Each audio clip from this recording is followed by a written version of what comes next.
myself again. But it's the only way you're ever gonna learn. You look back and it's all in the past. I'm dwelling on the thoughts I cannot say to you. If I don't say the words, then maybe it's not true. And it feels alright. Good morning and welcome to NUFC Matters with me, Steve Wraith. Delighted to say I'm joined by Ben Jacobs. Good morning, Ben. Good morning. How are you? Very good, mate. No Newcastle United to talk about this week. So I thought I'd get you on to have a chat about the World Cup. And I've got to say, mate, and I've said this on all the shows this week, despite, all the negativity towards, the fact that it's A, in Qatar, B, it's in the winter, which is still a little bit, weird. I've got to be honest. The football always does the talking on the pitch. I've enjoyed it, mate. I always enjoy the World Cup. And I've got to be honest, there's been some great games. There's been a few bore draws, but all in all, for the first week, I've enjoyed it. What about you, Ben? Yeah, Australia just took the lead against Tunisia, and that's the 50th goal so far of the tournament. And as you alluded to, we've had a couple of big upsets, most notably Saudi Arabia, almost a home World Cup for them. You can actually drive into Qatar, and understandably in one area in particular in Doha called the Souk Waqif, you get a lot of the Saudi fans gathering to get a bite to eat. And that's almost like the pre-match hub away from the hotel bars anyway. And we've seen a lot of really excellent interaction and chemistry between the fans. And I probably said this in the build-up to the tournament, that one of the most interesting things about this World Cup is that every single fan base is in exactly the same place, because it's basically a Doha World Cup. So what you get is, on a day where your team isn't playing, a number of different fan bases that wouldn't normally interact together. And in a place like the Souk, which is not going to be boozy, you're going to find a very safe, very inclusive, very loud and boisterous atmosphere. And that's basically where, for example, the Tunisians go, the Saudis go, but even fans of Argentina and Brazil have been doing parades through there on their way to the stadiums. And it's been a tremendous atmosphere. And then in addition to that, the games have been fantastic. Saudi Arabia got that tremendous victory. We didn't see it coming because Messi scored so early, but they were fully deserving of that. And the celebrations were something else as well. I mean, they got a public holiday for beating Argentina. They've all been given a Rolls Royce by one of the princes as well in Saudi Arabia. So then what next? If they win another game, if they get through the group stage, then if I was a Saudi citizen anyway, I'd be saying I want another public holiday. And then if they ended up getting even further in the World Cup, you can give me the rest of the year off, because you've set the bar that high. And of course, Japan, brilliant as well in their performance, and their fans are always a credit as well, clean up afterwards. And Germany now have a big question mark. And then I think you have England's opening game, which shows that we can find some goals, and Spain and France were pretty impressive as well. Costa Rica, by the way, were absolutely dreadful, but take nothing away from Spain and this new sort of young generation, Gavi in particular, who are showing that they can lead their company even at a young age, their country, I should say, at a young age, to potentially a deep, deep World Cup run. So I think it's been intriguing so far. And if it's been entertaining in week one, then obviously now we're at a point where permutations come into play, qualification to the knockout stage comes into play. It's only going to get even more intriguing and exciting. So I've really enjoyed it so far as well. Yeah, me too. I mean, the Saudi game and the Japan game in particular were two shocks, and it's always good to have a shock early on in the World Cup. I'm looking forward to Argentina, Mexico today, because Argentina have to come out and, they've got to go for the win. But in previous World Cups, my memories of Mexico are that they tend to take people out by the knee. So I can imagine maybe a red card or two in that game today. But yeah, it'll be fascinating. It is great. Don't forget, guys, it's your chance to ask questions, and I can see there's plenty coming in. So with it being your show and your platform, I'll go straight into John Askew. Asks a rather long-winded question here, but he says, "Morning, everyone. Gareth suggested the performance was okay. The Welsh manager said his side was unacceptable. I think we can all work out who was reflecting the facts." He says, "But there is a tricky balance for managers to achieve in interviews between reflecting reality and avoiding negativity. The danger might be that if you're the only one saying it was good, you can look a bit daft. I mean, it's a good point, isn't it, really? I mean, managers have to do this media call. And usually in the heat of the moment, Ben, I mean, you've probably interviewed many a person after an event, sporting event, whether it's football or otherwise, where they've, the maybe's not got the result that they wanted. And it can be difficult, can't it? You do say things in the heat of the moment. And in football, it can get you a big fine. Yeah, and be taken out of context as well. I think that Eden Hazard is a good example of that. He chuckled in a TV interview about Germany's protest and said, I actually like the protest of putting their hands in front of their mouths, but they didn't win. So that's all people are going to be talking about. And he said it kind of like I've just said it. And then, of course, people just took the words from the second half of his answer and said that he's slamming the protest, when he actually started that answer by saying that he quite liked the protest. And this is the reality of post-match, that everyone's looking for a soundbite. And then, of course, in the modern age, it gets amplified on social media very quickly. And before you know it, people are actually debating and getting angry about comments that maybe they didn't even watch firsthand, or it's not the full reality. And in that post-match, I think that the manager has a responsibility to, yes, give an honest and authentic reaction, but ultimately they're not 100% neutral like a lot of people who are analysing it, because obviously they have to think about their next game, they have to think about their team, and they have to think about their players. And when you're in football, you know what a manager really thinks, because often they tell you off record, but that doesn't mean that they're going to say it when you turn the camera on, because players will actually be there listening as well. And that's probably the other big change too, that these days a player will turn on Match of the Day, or will be watching the World Cup, or will be listening to what their manager has said, and that can also impact in the dressing room as well. So I think a good manager does have to be political, and you may not get their honest opinion. But with Southgate specifically, especially compared to Wales, the big difference is that Gareth Southgate clearly went into that 0-0 draw with America with a plan, and that was basically not to lose the game. And it's a negative plan, and England were well below par, but they clearly tried to play a bit within themselves to make sure that the game was not lost. And it was a dicey tactic, because the US had a couple of good opportunities to score, but that was ultimately the aim, because England knew, with their goal difference being so superior after the excellent win over Iran, that a draw basically sent them through. Whereas if they'd lost to the US, and in doing so, losing to them, tried to go too gung-ho, then they put themselves in a really tricky position heading into a final game, which is always going to be unpredictable, because it's a home nations derby against Wales. So I can kind of understand why England looked at the table and thought a point would do here. And that's the sort of irony of the whole game, that it was a poor England performance, but it's a better point for England than the US in many respects, because the US now have to go and beat Iran, who were much improved against Wales. Otherwise, they can't go through, whereas England have got a great chance now of winning the group, and come what may, a tremendous opportunity to go through, because there's not many math scenarios that will see them knocked out now, because the first separator in the group, if points totals are equal, is the goal difference. So in that context, you can understand why Gareth Southgate decided perhaps to be a bit more conservative. But what I don't really understand still is the selection, because Southgate went into the game saying that he basically was rewarding the players after Iran.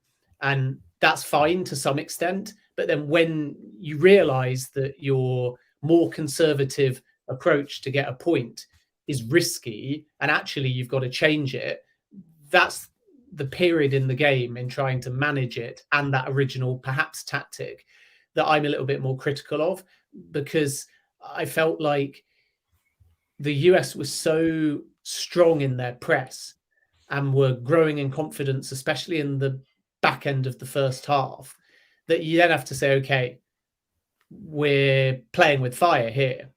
So therefore, bringing on Foden or making some other substitutions earlier in the game to go a little bit more attack-minded and dominant and get hold of the ball and break down their press would, I think, have been a safer tactic, because although they got the point that they perhaps wanted as a bare minimum, there were so many periods in the game where you felt like the USA would grab a goal and win the game. And had they done so, then we'd be even more critical of Gareth Southgate. So that just sends a slight alarm bell ringing in my head, because I start to question the game management in the big moment when it really matters. And that's going to be so important further on in the tournament. So all very well now just kind of meandering with mediocrity into the group stage, but what about in that big moment? Is he going to get the selections right? And more importantly, is he going to get the game management and the changes right? And I think the jury is still out. It's interesting because he's done so well in previous tournaments. And what I got out of last night's game, Ben, I've got to be perfectly honest, was that he's got a different mindset to maybe supporters watching the game. And he went with an unchanged team, which I expected. I've got to be perfectly honest. The only risk I think he probably took was Harry Kane, because we know that he's got problems with his ankles, but he's got great, he's got great medical team there which will assess and say yes or nay, as to whether he'd be able to play. So an unchanged team didn't surprise us. And when he made those substitutions, they weren't attacking substitutions. He went for experience. I mean, bringing Henderson on, really an old head, somebody who was going to close the game down. And I think he's very much a tournament manager, Ben. He's one of these managers who knows that we've beaten Iran 6-2. We've got the 3 points. If we can get a point out of this game, a tricky game against the USA, a bit of a bogey team for us, then there's 4 points. We've qualified. We just need to beat Wales now to finish top of the group. And, what will be, will be. He's got a different mindset, hasn't he? Yeah, and that mindset, as you say, has got some return on it. So we shouldn't discount the fact that he got England to a home Euros final, and therefore, rather than only kicking off in the moment, which we tend to find on social media, we definitely have to respect Gareth Southgate and the fact that he does have a proven track record. But what England don't really have is form coming into this tournament. And I think that's the big issue. So therefore, if things don't pick up in terms of momentum, and I think that we thought that everything was moving in the right direction after Iran, and therefore a 0-0 draw against the US is almost a step backwards in terms of that momentum, then he becomes under pressure. And then suddenly the fan base in particular start to think that the wrong decisions will be made in those really big moments. And this tournament can be over in a flash. Look at Qatar, they're the host nation. They've been preparing for over a decade, and within a week they're out of the tournament. And that's what you get when these games come so thick and fast. There's no real breathing time, there's no prep time, and there's been no build up to the World Cup either. So Gareth Southgate is in a very different position as well, and he needs to find a way of adapting. And I think also that's part of the unchanged team too, that when you've got a Summer World Cup and you've got 3 weeks with the team and you can run through lots of different game management situations, and categorically who's fit and who isn't fit because you've had countless training sessions with them, that's one thing. But in this World Cup, he's picked his team, and then immediately he's only had a few days to work out, for example, how fit is Harry Kane, and definitely Kane did not look at his best. But also with someone like James Maddison, he's brought him into the squad and he's had no real time to look at him and train with him. And all of these things can impact. So it feels like a World Cup on super speed. And I think that comes into the decision making as well. So I don't think it's necessarily the easiest World Cup to manage at, but I agree with you that Southgate's philosophy is different. It's almost about conserving some energies, and Foden might be an example of that, for after England qualify, and then hoping that because we've not had a long gap between the domestic season and the World Cup, the players are still all very sharp and hungry and fit. And then at the same time, there's an element of not rocking the boat because you've kind of not got time, and therefore you've got to go with who you trust. And I think that was apparent in the Henderson substitution as well, that it's 0-0. It's one of those games that's very balanced. It can go either way. England could easily have nicked a goal against the run of play, but the US were pushing and pushing and pushing. So what do? You don't choose Foden. You bring on Henderson because it's an experienced head. And that tells you that you want somebody that can see out the original game plan. And I think England went full circle tactically in that respect, that they started the game saying a point would be decent. And everyone thought, yikes, the US are growing in confidence. This game might get away from us. And then you got to probably half time. And I think the feeling and my perspective was that in that first 15 minutes, the second half, England should have made some changes and brought on Foden and tried to just win the game. And then, so what if you lose the game, because you've still got Wales, and if you beat them and England are favourites, then you're going through regardless. But you've got a real chance to lay down a marker and set the tone and be through, and then you can chop and change and trial and bring in some other players and rest Kane in that final game. And that would have been my approach. But I think instead he just let the US take the first punch in the second half, and they got off on the front foot. And then England were like, yikes. And then the middle part of the game, from probably about 45 minutes to 75 minutes, I think England thought we might need to change things, but they just struggled to break down the US press. And then you get the final 15 minutes or so, or even the final few minutes plus added time, because there's always about 10 minutes of added time these days. And you go, right, we've got to go back full circle now to our original plan, because there's only a few minutes left. So it becomes about just seeing out a draw. And there was a real feeling in that final part of the game that England were not trying necessarily overly to win it, unless they got a set piece, unless they got a counter attack or something out wide. They were really just trying to conserve the energy and see out the point, because that point to them seems almost as good as qualification. And that's why you have a player like Henderson on, an experienced head, somebody that can help manage the game out, add a bit of calmness, add a bit of tournament experience. And that was probably running through Gareth Southgate's mind. So it's underwhelming, isn't it? But ultimately, sometimes that calmness and sometimes that lack of ambition to take a more risk-reward approach can benefit you. So we wait and see throughout the tournament whether that playing it safe mentality benefits England, even though it doesn't entertain, or whether Gareth Southgate needs to be a bit bolder in his tactical decision making. Yeah, there's no doubt about that for me. You know, that it's all part of a plan for Gareth. Probably be his last tournament if things don't quite work out as well as they have in previous tournaments. But let us see how that progresses. Let's get back to your questions. Going to keep it on the World Cup theme for now. Tom Dixon asks us this question: who do you think will win the World Cup? It's sometimes difficult after that first week, but I mean, my mindset is still with, you know, a Brazil or a Spain. You know, that they look strong. Those two teams. There could be a dark horse in there, but you know, I still think one of the big guns is going to win it, and I think England probably will get to the quarterfinals. My mindset hasn't changed. I don't think this team's good enough to win it, but Brazil looked great the other night.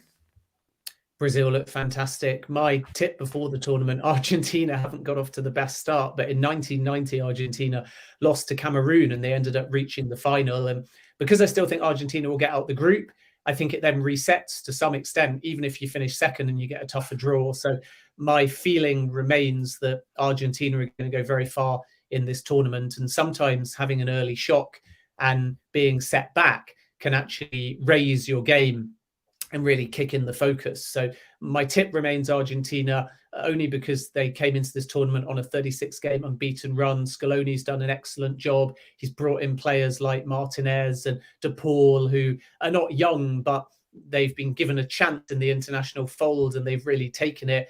And there's a bit less burden on Messi, and Martinez is a great player as well up front. So that just gives them that edge, I think, in big moments to be clinical and do damage to their opponents. And there's chemistry and balance to that team. Of course, they showed none of it after Saudi Arabia equalized in the opening game. So they're either going to flop or alternatively, they're going to go all the way. And I remember when Diego Maradona was in charge of Argentina at a World Cup, it was the opposite. And they were absolutely sublime in the group stage. And then they roundly got knocked out and everyone was really shocked by it. And it wouldn't surprise me if this World Cup's the inverse of that. And they kind of limp their way into the group stage and then just get better and better and better. And that's really all you're asking for in a World Cup, is every single performance, some kind of improvement in terms of quality, continuity, balance, team unity, and the manager learning lessons from any mistakes that have happened. And if all that comes together, then people will soon forget about that opening defeat to Saudi Arabia. The best sides so far that we've seen, for me anyway, are Spain and Brazil, but France were quite impressive as well. And that's the challenge for England, I suppose, that if everything goes according to plan, they're going to get to the quarterfinals, they're going to play France. And even though France now don't have Benzema and without a number of other key players like Pogba, Kante, Kimpembe, and so on, they've still proven from what we've seen so far, anyway, a small sample pool, I know, but they're showing that there's a huge amount of depth and quality there. And right now, if France play England, I think 9 times out of 10, the number's that high for me, 9 times out of 10, France win in a major knockout game. Maybe others disagree and you put it more at 6 out of 10 or 7 out of 10. I don't think the odds, if you are putting a tenner on it, will be quite that heavily in favor of France. But for me, it's 9 times out of 10. If a full strength France team plays a full strength England team and they both play to their capabilities, then France win, and thus England are out of the World Cup in the quarterfinals. So what helps England, I suppose, is that they are missing a few of their key players, and it isn't just the Mbappe show, and there are others, I think, that can sort of step up and fill that void, but it becomes quite a young France midfield, nonetheless an extraordinarily talented France midfield that can still pull the strings even without Pogba and Kante. But the big difference for me is that they're solid defensively, France, and England aren't. And that's maybe the thing that's going to change, that we can judge England right now against the US, against Iran, and against Wales, but they're not going to be tested as much defensively, even though I think the US had 10 shots last night. And then when you get to knockout football and serious opposition, particularly from the quarterfinals onwards, in all likelihood, assuming that England win the group, you then have teams with clinical people that only need one chance to put the ball in the back of the net. And when you look at Germany and the build up to the tournament, scoring 3 goals pretty easily against England, yet we drew 3-3. We played well in that game for half an hour, but Germany picked us apart. And that's my worry, that we might get excited about England going forwards in the group stage, and then we might be terrified by England defensively as soon as we come up against serious opposition. And I personally don't have the confidence, I'd love to be proven wrong, that we can keep a clean sheet in a key game. And therefore, when we come up against a France or any serious opposition, it wouldn't remotely surprise me if, to stand any chance in the game, we have to score 2 times or 3 times. And you can do that once, but to expect to do that in a round of 16, a quarterfinal, a semi-final, and a final, it's asking a bit too much for me. And that's why I think, however hard England try, it's for defensive reasons that we won't go all the way, even if we are able to make a good run of it. And hopefully we can. And hopefully I'll be proven wrong. It wouldn't be the first time. Yeah, look, it's going to be interesting whatever happens. And although Newcastle have had the momentum in the Premier League season, I am enjoying this little break from it. It gives Isak a chance to get fit. And as I say, there could be 1 or 2 players who make a name in the World Cup who Newcastle may pursue in the January transfer window. I'm sure people will be asking questions about that. Few people asking about Phil Foden. Darren Grant says, why isn't the best player Phil Foden getting a game? I mean, is he the best player? Big Billy says, how does Mount get a game over Foden? Lots of people asking that question. And there was a few in the media asking it last night. I saw Roy Keane in the coverage last night and Gary Neville scratching their heads as to how Foden hadn't at least come on as a substitute to change the game. And comes down to the manager's preference, I guess. He sees things in training that we don't see. Foden and Grealish, I guess, at times can be seen as maybe players who, maybe are thinking more about getting forward and not defending. And Southgate had clearly made his mind up that he was happy with the point, I guess. Yeah, I think the other factor is just that originally the plan probably was to use Mount and Saka and obviously Bellingham and Rice, and then in the second game against the US, switch it up and Foden play. But they were so fluid and balanced coming forwards in that first game that I think Southgate wanted to send the message that if you play like that going forwards, you keep your place. And he said that, I believe, in the pre-match anyway, that if you were a player in the starting 11 in the first game and then you got pulled out, you would think, what more could I have done from the perspective of going forwards against Iran to keep my place?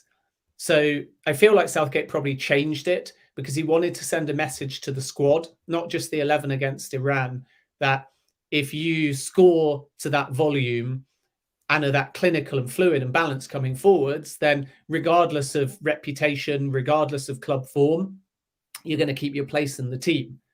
So then I think against Wales, we will see Foden, and that allows Gareth Southgate then to move into the knockout stage and in all likelihood keep Foden in the side ahead of Mount.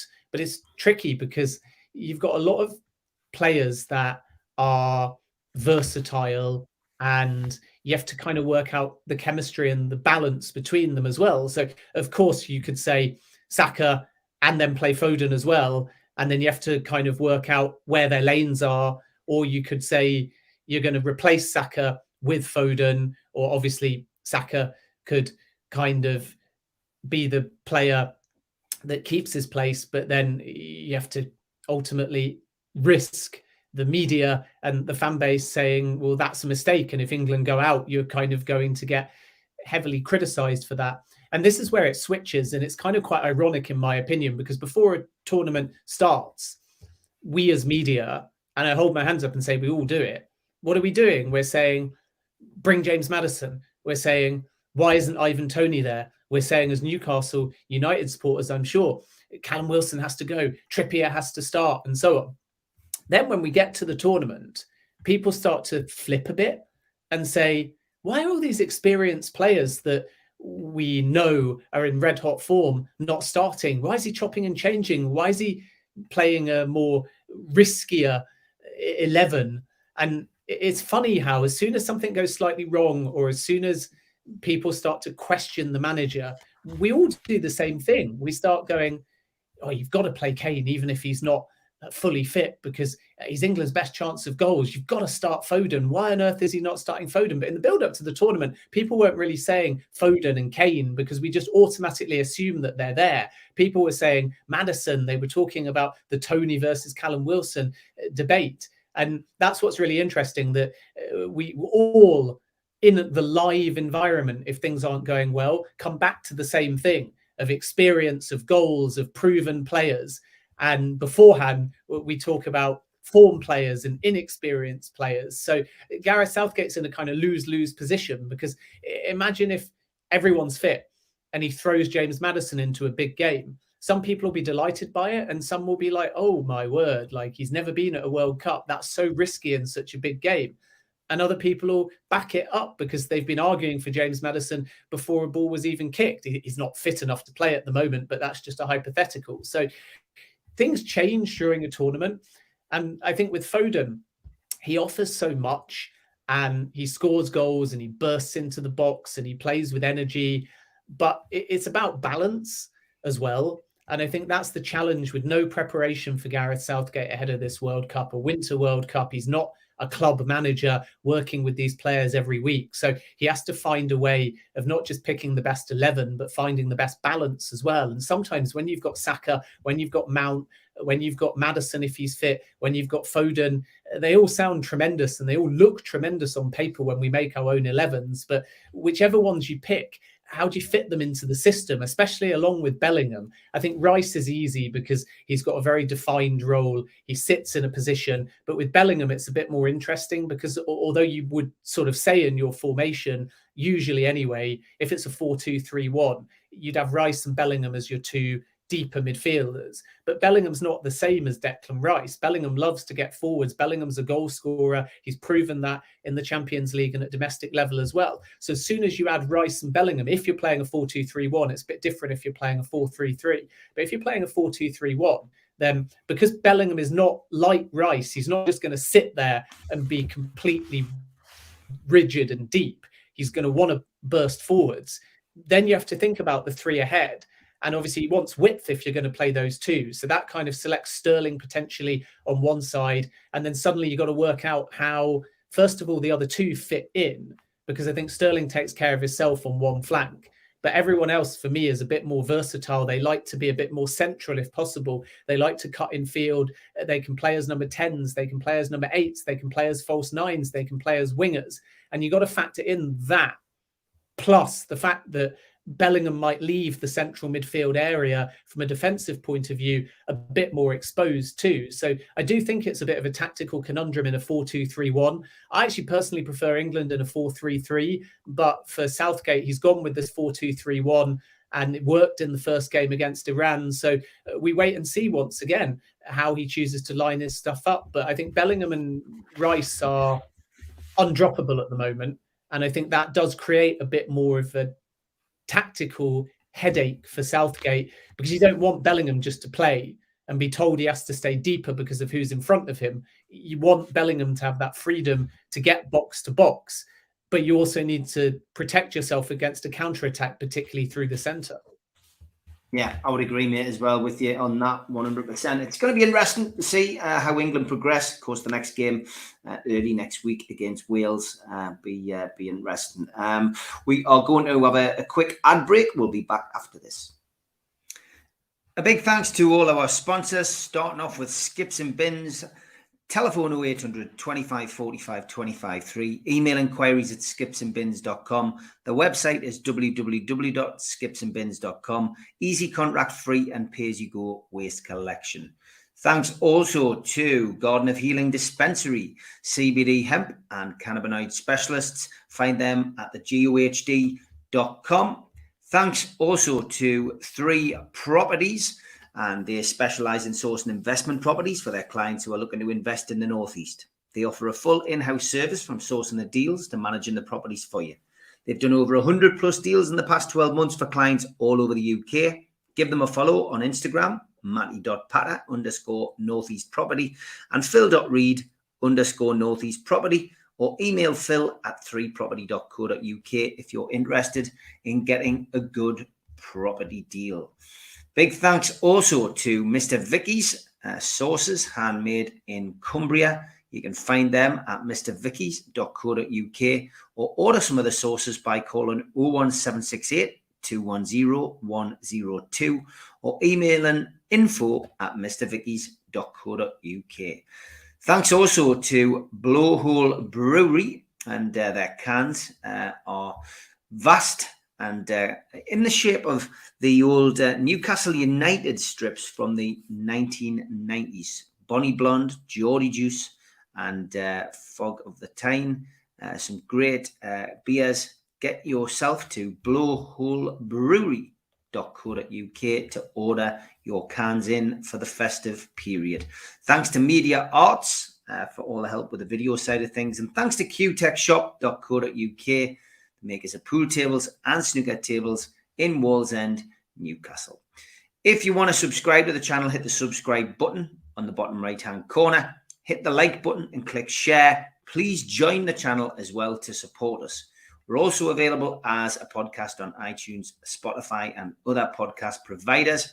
If you want to join the channel, you can use this QR code or just go to nufcmatters.com and look for membership pack. If you join in that particular way, you get a scarf, a cup, a pen, and a membership card, and entry into the monthly draw. We also give you a free car sticker. All you need to do is subscribe to the show and then email john@nufcmatters.com to claim it. We also support the food bank on this channel, nufcfansfoodbank.co.uk. Go to that website and make a virtual donation today. A couple of events coming up. Paul Gascoigne is at the Fed on the 4th of December. Contact the Fed in Dunstan and Gateshead for more information. And Peter Beardsley, 20 tickets left for this, is at St. Dom's Catholic Club in Newcastle on the 10th of February next year. Contact St. Dom's via their contact details on their website or on Twitter. If you're looking for a Christmas present for a Newcastle fan, you can go to badboysbooks.net. You could order a copy of Enemy from the Bender Squad to the Gremlins, or the last remaining copies of Black or White, No Grey Areas by Lee Clark and Will Scott. If you're looking for a Christmas jumper for your night out, go to nufcmatters.com and get your Bruno jumper today.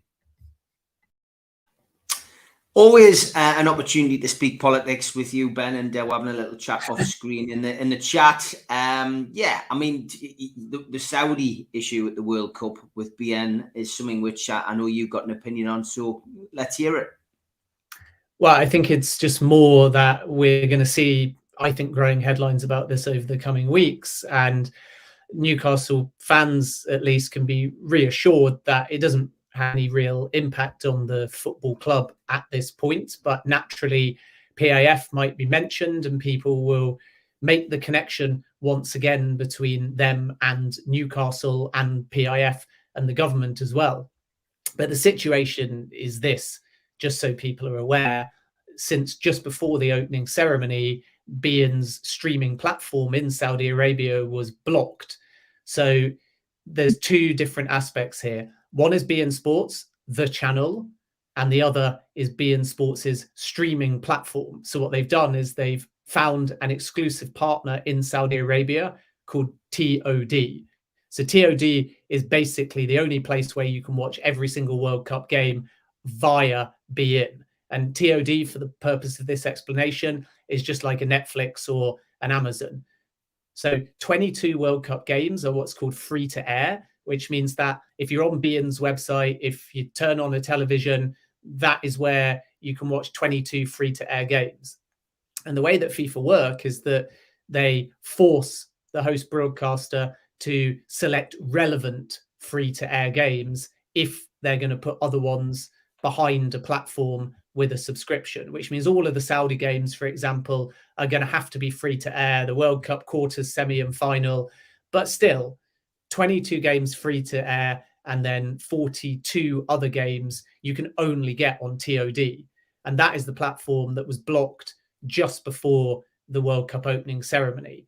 And there's two aspects here. One is that there's been a big influx of cyber attacks. I'm told upwards of 7 or 8 million, and that crashed the platform. And then the Saudi media ministry, in conjunction with that, have created a message on the website for TOD saying that it violates regulations. So you can no longer watch the full World Cup in Saudi Arabia. So people are going to immediately turn to politics. And it is kind of intriguing because the person that has actually chosen to block the TOD/beIN output is Majid Al-Kasabi, who's a board member for PIF. He's got nothing to do with Newcastle directly, other than the fact that he's got an affiliation to PIF. But again, we come back to those layers of separation, and I'm not going to get into that.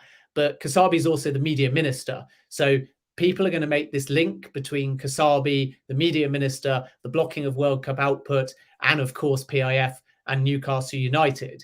And it will create a debate, and there is big friction at the moment. It's a very politically sensitive situation. But the difference, which I think is very interesting, is that this isn't necessarily only about geopolitics and Qatar and Saudi falling out, as we had before.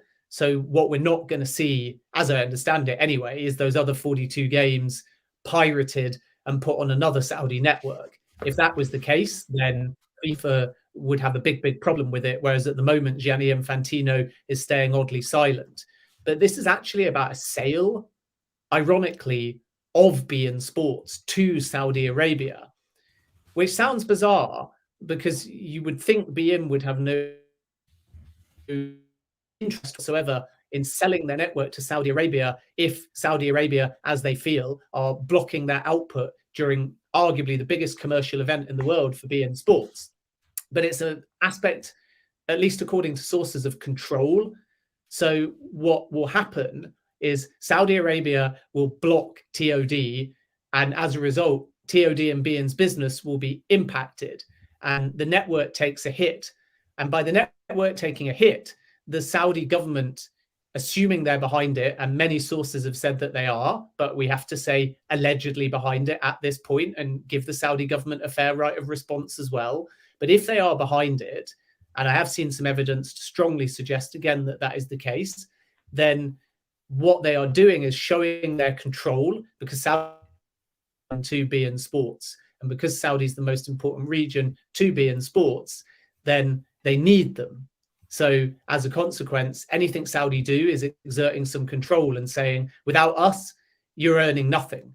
And then by earning nothing, the price of a potential sale or investment by Saudi Arabia into beIN is driven down. So that's the feeling, that this is actually about a bizarre sales tactic of showing who's boss, showing which region is the most important, showing who's in control, and squeezing beIN into a corner commercially during the World Cup. So after it, Saudi Arabia can come in and make an offer and potentially buy the network, which is really intriguing because we've gone from a pirate network station to air, for example, Premier League games, to now the Saudi Arabians actually preferring, if they possibly can, to buy beIN and thus have all of the rights already that they can air, including, of course, Newcastle United. So it's really intriguing. It's very sensitive, I'm told, and it may not be resolved at all during the World Cup, which means you cannot watch every World Cup game in Saudi Arabia at the moment, only the free-to-air ones. But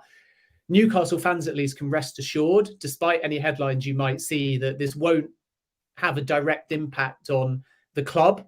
People will make that connection and perhaps criticise the fact that they now don't believe that PIF, because of Kasabi's role, are separate from Newcastle United. But we've had this debate and the Premier League have made their decision. So we might see a lot of recycled headlines, negative headlines. We might see Newcastle's name connected to all of this.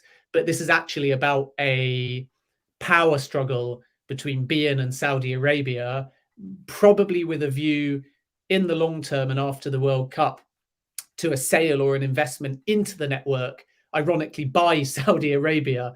And it's going to be all about who's got the control and what price the network would go at if a part of it or all of it becomes available on the market. So it's almost a commercial dispute, and it's a very odd tactic, some would say dirty tactic, to take beIN's partner off the air during the World Cup.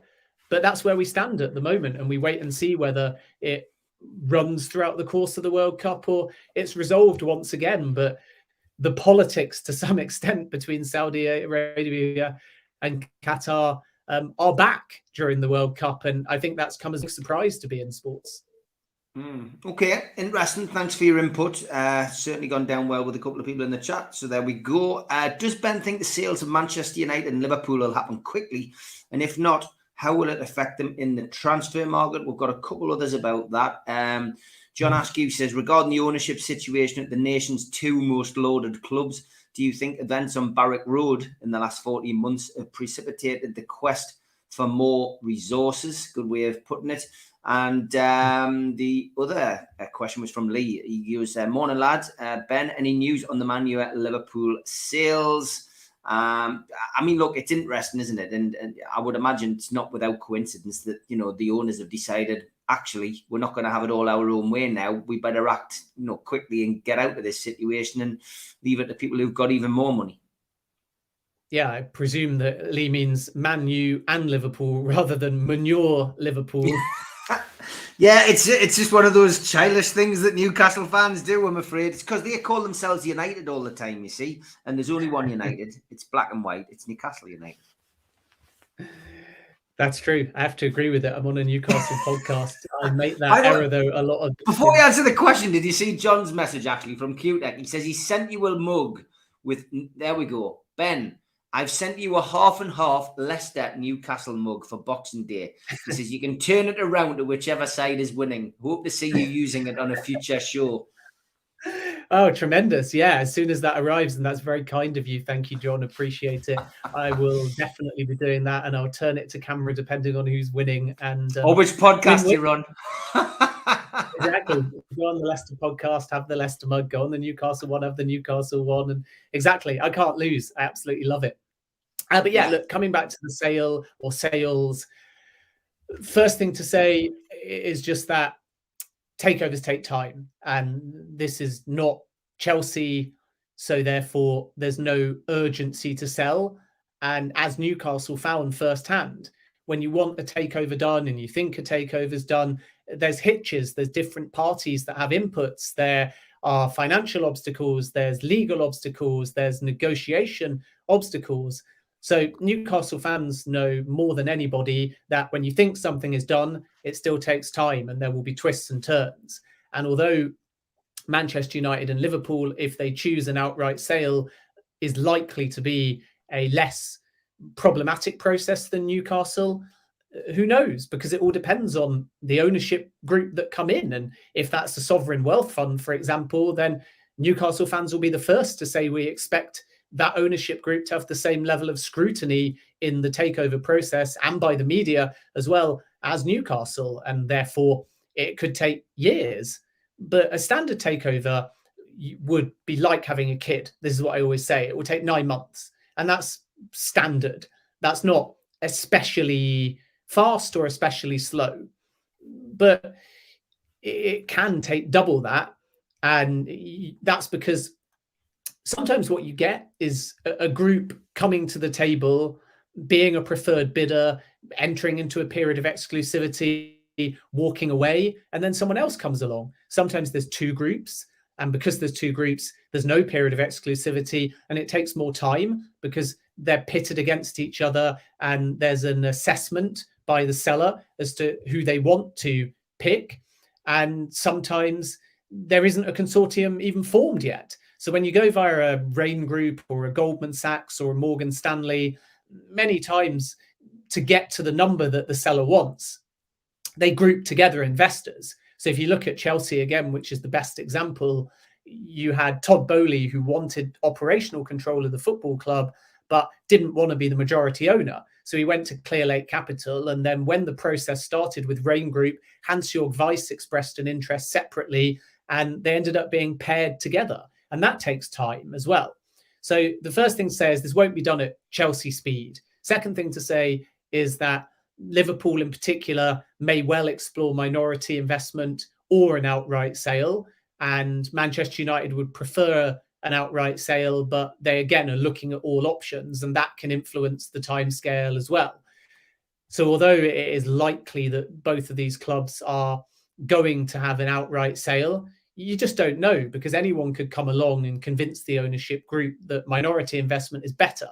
And a big investor, if they're a large company that has limited experience within football, may prefer to take 10 to 25% in a club now, providing that in a year or two, there's the ability to be the majority owner or to fully buy out the ownership group. And then you get a transitional sale almost, where you're not obligated to sell outright if you're the seller, but there is some kind of agreement that there's the option. So I suppose that's almost like a transfer where there's a loan and there's an option to buy. And that might be of appeal to a big company that see these high prices for Manchester United and Liverpool and say, I'd rather only take 10 to 25% now, but I would like the option to buy down the line. And if you look, for example, at PSG, QSI, Qatar Sports Investment, they're likely to do that. They, as I understand it, are going to sell to an American company a small percentage early in 2023. But then who knows between now and 2030 whether that company will end up buying the whole football club. There is a possibility of that. But for now, that's not what QSI want, and that's not what the company want.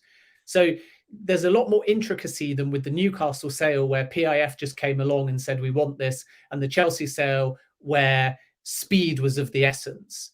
And that's the kind of context here.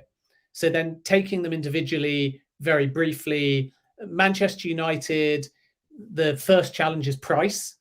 And even though you're here 8, 9, 10 billion, there's no investor that I've spoken to so far that thinks that that is a realistic price. And I've always been told that 4.5 to 5 billion is the kind of ballpark for credible investment. And then obviously if there's a high volume of bidders, the price may go up a little bit. But I don't see Manchester United selling for, at the top end, more than about 7 billion. And I think a more realistic price will be around the 5.5 to 6 billion. And that is, again, why offers from about 4.5 billion and upwards will be listened to. And that sale is being handled by Rain Group.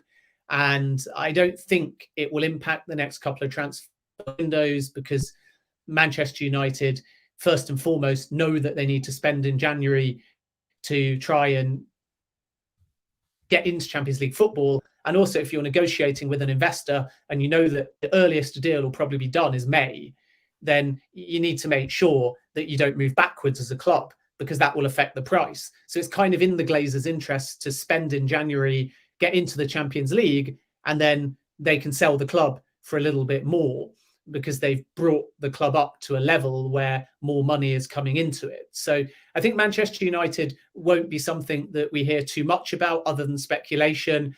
And as I reported a couple of days ago, you're hearing Amazon, you're hearing Apple. There's not much substance or credibility. I can certainly rule out the links with the Zara owner, and Apple also categorically won't be bidding for Manchester United either. So we wait and see whether a credible group comes forwards, but it's a process designed by Americans for Americans. So I think it's highly likely that it will be an American owner if there's a majority sale.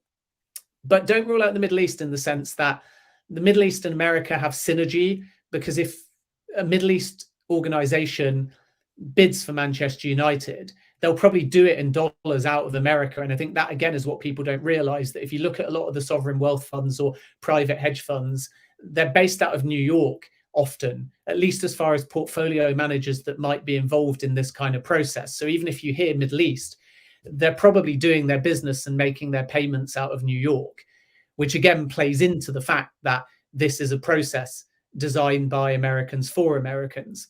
With Liverpool, it's a bit more different, because FSG are in no hurry to sell. And even though they may divide the Liverpool fan base at the moment because they're not doing as well in the league, they're more liked, certainly, than the Glazers. And they could well entertain minority investment or a majority sale. Again, I think it's going to take time. I think Harris Blitzer are one to look out for in this capacity, because they want a big Premier League asset. They've already got some shares in Crystal Palace. And I don't see them, Harris Blitzer, finding 7 billion or 5 billion, but Liverpool might go for 3 to 3.5 billion. And I think that's tremendous value, because there's real potential, if you're prepared to invest in Liverpool, to modernise the football club. And they've got a good recruitment model in place. And therefore, what you get from Liverpool could well give you a better return. And fans with these takeovers tend to argue about the club standing. So we're bigger than Manchester United, or we're bigger than Liverpool, or we've got more potential than them. But that's not what an investor looks at. They're really looking at, what is the club valued at? Is there an opportunity in the market due to the weak pound? And they have to predict that based upon 9 months' time, not now. And then what can I do at the club with stadium, training facility, fan engagement, brand growth, improvement on the field to get a return? And I think when you start, if Manchester United is valued at 4, 5, 6 billion, when you start there, it's quite hard to see in 10 years how you're going to make that 10 billion, 11 billion, 12 billion, especially with all the investment that's needed. Whereas if you're Liverpool at about 3 billion, I think there is a feeling that you could easily get it up to 6 billion, 7 billion, 8 billion, which is where Manchester United believe they are now. And I think Harris Blitzer believe that there's that possibility if they choose to bid. And they're in the thought process at the moment. And what's interesting about Harris Blitzer is that with Chelsea, they combined with Sir Martin Broughton, who's a former Liverpool chair. In fact, he was the chair brought in at Liverpool to facilitate the sale to FSG. And they're separate as things stand, but I think the Broughton Group are also taking a very serious look at Liverpool. So it would make sense, at least from the outside in, it's only my opinion, that if they go for Liverpool, Broughton and Blitzer would combine again in the same consortium that they did for Chelsea and make a very serious bid to buy Liverpool outright. But they don't know yet. They're still in very, very early stages. So Liverpool are in no rush. Manchester United might be a little bit faster, but I think Liverpool don't mind if they're at the football club from FSG's point of view for another 2 seasons, which means that the Manchester United sale could come first. And then I suppose lastly, we need to think about, does having them both on the market at the same time impact anybody? And it could, if there's any crossover between interested investors, and that might escalate the speed of one or both sales as well. So it's going to be very intriguing. It's too early to be making any bold predictions. It's too early to be speculating. Everyone's going to be chasing after who's interested, who's going to bid. But the fact that there's such a high volume of alleged suitors, it tells you that neither process is that far along, because if it was, then somebody would be entering into an exclusive period and all the speculation around everyone else would disappear. So it's going to take longer than people realize. But what's clear is that it's unprecedented to have 2 big clubs in the market from the Premier League at the same time. And even though the price is high, so that will actually weed out a lot of non-credible suitors, there is going to be a fair amount of interest, particularly from America, possibly from the Middle East as well. So we wait and see. But obviously, Newcastle United fans are probably rubbing their hands in glee because they've got their rich owners, they've got their model, they've got their success.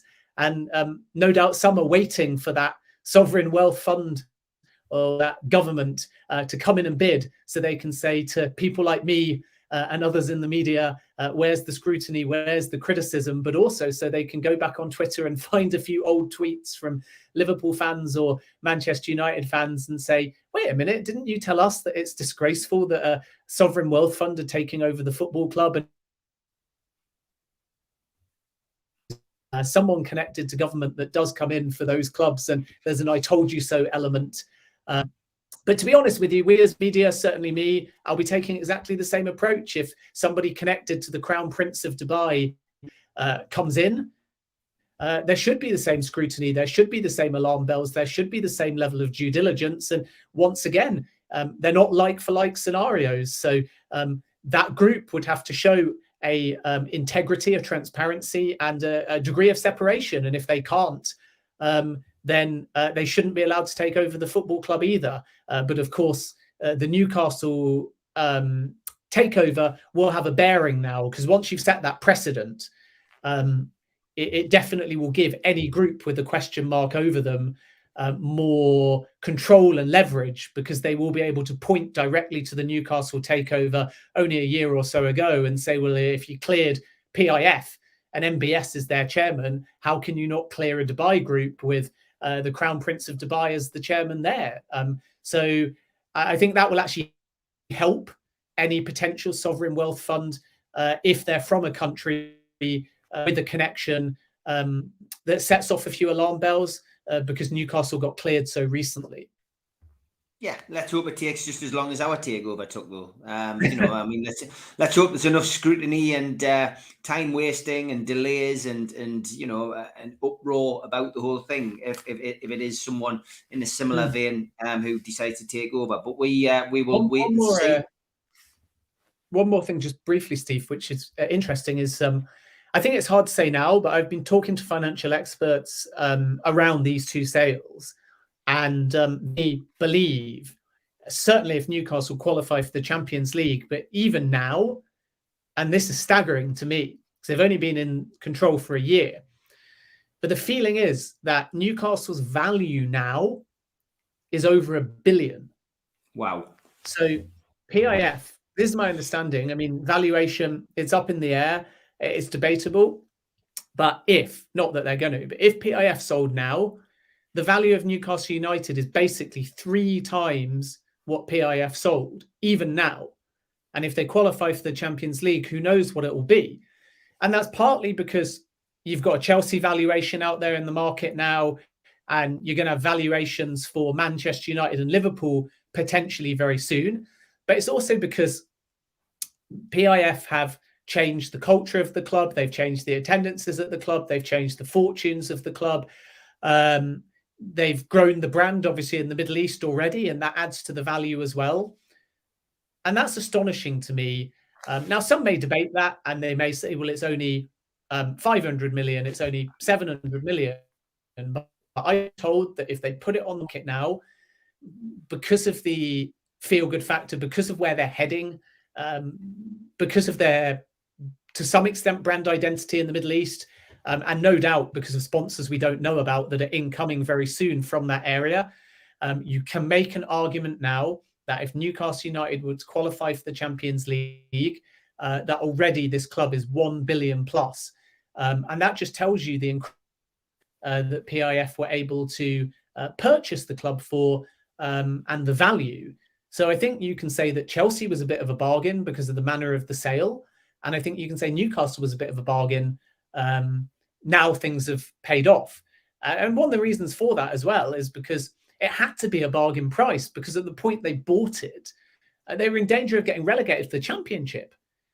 So it's that risk reward element that PIF met Mike Ashley halfway, and they paid what they believed was a fair price for a sleeping giant football club with a heavy, heavy risk of getting relegated. But because they didn't get relegated, and now because they've turned things around so dramatically, that price has become incredible. It could have been the other way around, by the way. They could have been in the Championship and 300 million would have looked like a rip-off. But that's the point. They paid a risk-reward price. They got themselves out of trouble quickly. And now they're strong European contenders. So right now, the club is worth 2 or 3 times what they paid for it, which is astonishing in my mind anyway. Yeah, fascinating. Where can people find your work, Ben? There you can find me, Jacobs Ben. Follow us also during the World Cup on CBS Sports Golasso. We got lots of great content from the ground in Doha and also during the games as well. And come on, England. Come on, England, indeed, Ben. Hopefully get you on next week to see how England have progressed, or maybe not progressed. We'll wait and see. But look forward to speaking to you again, Ben. Have a great weekend. All the best. Enjoy the World Cup, everyone. Cheers.